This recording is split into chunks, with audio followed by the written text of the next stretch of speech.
And the other interesting part is, and I commend you for this, is that once that happens, the author can actually start slacking off and doesn't have to produce with the same intensity and vigor to sell well. I mean, once you get there, it takes a long time to kind of lose your bestseller. I mean, we can now look today at a few of the bestsellers and say, oh man, are they cheating?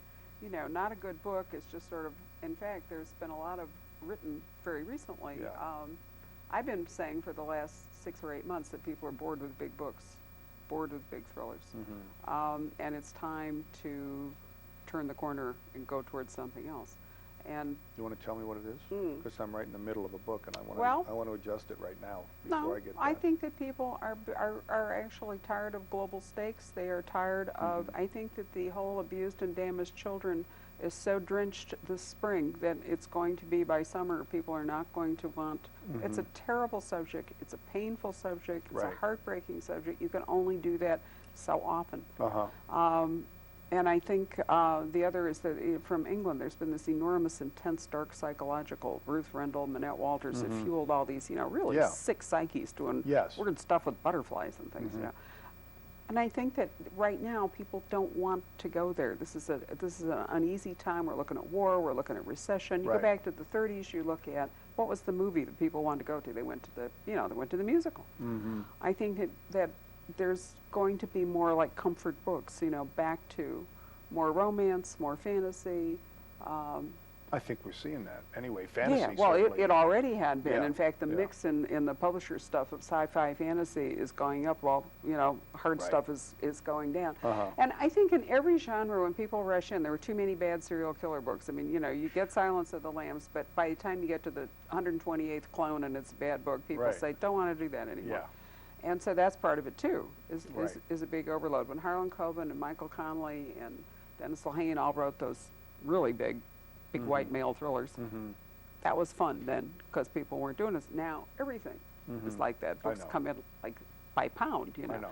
And so I think the smart money is going to go for the smaller subject. We're seeing it in nonfiction. I think it's really interesting with these, books like Longitude and Salt and the Gin. I mean, those are the informational thrillers. They're cool. I love those. Yeah, I'm very. They are very really. fond I mean, of they them. are great to read. I can't get enough of them. I'm reading how the Scots changed the world right now. It's also called narrative nonfiction, which I think is a lovely term for it. Yeah. It's nonfiction, but there's a story, so that you can. It's not like reading a textbook, and I really like that kind of book very, very much. Well, what's really been the big. If there's been anything that's kind of kept me remotivated or kind of changed the whole perception of what I'm trying to do, it's been this guy Patrick O'Brien. Patrick O'Brien, now being replaced by Bernard Cornwell. Yeah, that's what I hear, but I haven't read him yet. But I read O'Brien, and what he did with 2 guys over 22 books. Every time I think I'm getting to the end of the well with Hardy and Glitsky, I just go, come on, John. Look what O'Brien did for 22. You've only done 12. You're only halfway there. And it's really, I think, plumbing the human spirit is really what you want to get to if you're going to be writing these long fugues. You want to write it that you can almost read the thing as one novel. Well, it is. I think it is, exactly. It's one enormous character arc. Yeah. And there's there's a journey. There are many journeys within the longer journey. That's what it is. You don't know how it's going to end. You don't know how it's going to end. Until you end, That's basically. right, Or you call the series off, which is a question I am frequently asked is, how long do you see, a series should run? And my answer is always till the author loses interest. That's right. Because when you're bored, I'm bored. Yeah. I mean, you can really tell. You can really tell. But I think in the interval, you can, through various ways, keep it going. I love the idea of changing them just enough, just the way we all change. Oh, I think so. The jump, for example. I mean, I know from you, from being a librarian to being a bookstore owner to being, with the lawyer in between. With a lawyer in between and all these things. I mean, you've been different people at those stages. Right. And I was a bartender, and I was a word processor, and I was a struggling author, and now I'm a successful author, and all of those things change the way you work your life, and it's, to me, that's fascinating. One of the great things about the book world and about literature is nothing Nothing is ever Ever. wasted. You could be an enormous failure if you'd started out to be, you know, Yeah, right. something else, you know, corporate fast track, and you'd have all these detours. You could consider yourself, and probably would be, a failure. But the great thing about writing it all is you have to learn all this stuff, feel all this stuff, That's right. experience it in order to write.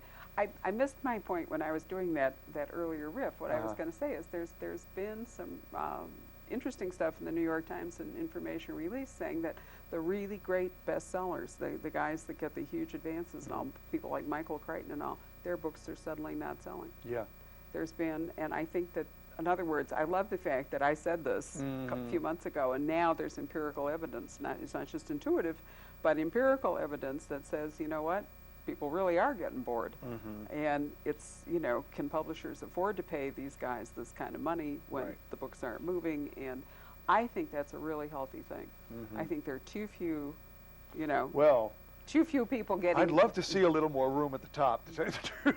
Well, you know, Because it's tough to, I mean, you know I'm very successful right now and having a good time, but man, I mean, the thought of guys below, you know, trying to break in it now, how do you do it? How do you break it's very in? difficult, but you know what? If you don't have them breaking in, pretty soon everything will go stagnant. Yeah. And I think that in a healthy book world, we're going to see more small publishers rising up as the big guys. That's what I'd like to see. And I think we're going to see, in various forms, we'll still see new people bubbling up, just as you did.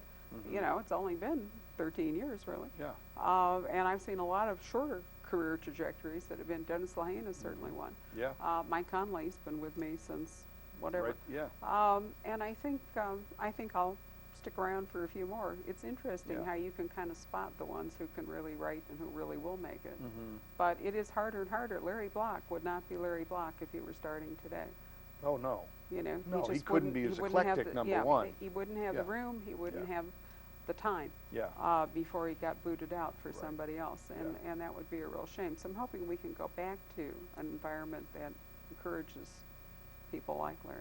Yeah. Well, we could go on, but unfortunately our time is up. This is good. Yeah. So thank you. I certainly you. congratulate you on the success of your books. I enjoy reading every one of them. Good. Thank you. And appreciate your coming to see us with First Law. Great. Thank you, John. And I certainly thank all of you for joining us again on the Criminal Calendar. Good night.